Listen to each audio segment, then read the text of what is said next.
नमस्कार दोस्तों, मेरा नाम है अमन और आप देख रहे हैं आपका मोटी टेक्निकल चैनल। तो दोस्तों, मेरे को बहुत सारे कमेंट आए थे कि प्लीज़ भाई बता दो कि यार जो कॉलिंग इशू है वो किस तरह से फिक्स होगा। क्योंकि यार इस समय तो मैं भी बहुत परेशान हो गया था कि कॉलिंग लगता नहीं है, सामने से आवाज़ नहीं आती है, और आती भी है तो एकदम स्लोली आती है। और दोस्तों, इसी की वजह से फिर मैं भी परेशान हो गया था। मैंने भी बहुत सोल्यूशन ढूंढा, आसूस वालों से मैंने बात करने की भी कोशिश की, लेकिन उनकी तरफ से कोई आंसर ही नहीं आता था। तो फिर मैंने अपडेट अपडेट के भी चक्कर में रहा, तो अपडेट में भी तो कुछ आया ही नहीं, अभी तक के फिक्स नहीं आया। तो दोस्तों, मेरे को इसका सोल्यूशन पता चल गया है वैसे, कि सोल्यूशन इसका क्या है। अगर दोस्तों, अगर सच में अगर आपकी इसमें अगर प्रॉब्लम अगर फेस हो रही है ये वाली, तो आपको क्या करना है कि आपकी जियो की सिम निकाल देना है। अब आप बोल रहे होंगे भाई ये क्या बोल रहा है यार, सिम निकाल देंगे। लेकिन भाई एक बार करके देखना।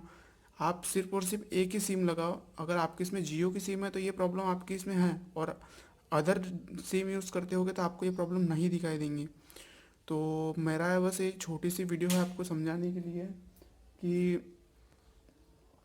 कि यही प्रॉब्लम हो रहा है सबके साथ, कि जिसके पास जियो की सिम है उसी के साथ ये प्रॉब्लम क्रिएट हो रहा है। अदरवाइज़ मैं भी अभी जियो से मैं भी आइडिया में कन्वर्ट कर लिया हूँ, तो आइडिया में मेरे को कोई भी प्रॉब्लम नहीं आ रही है, और वॉल्यूम भी बहुत तगड़ी वाली आ रही है।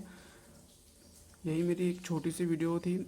और रही बात दोस्तों कि सॉफ्टवेयर अपडेट की, तो पता नहीं यार अभी तक के सॉफ्टवेयर अपडेट मेरे को मिला क्यों नहीं। और जो आया था वो रेडमी बोल रहा हूँ क्या, आसूस ज़ेनफोन मैक्स प्रो के लिए था, मैक्स के लिए था। लेकिन गलती से दोस्तों मैंने थंबनेल में लिख दिया, तो इसके लिए मैं माफ़ी चाहता हूँ।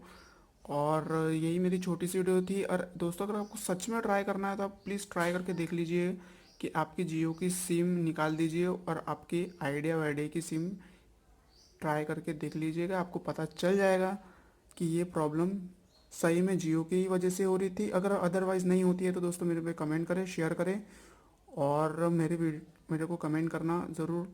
और अगर कंटेंट और वीडियो अगर आपको पसंद आई है दोस्तों, प्लीज़ चैनल को आके एक लाइक कर देना दोस्तों, और एक सब्सक्राइब बटन भी दबा देना। तो धन्यवाद दोस्तों, जय हिंद, वंदे मातरम।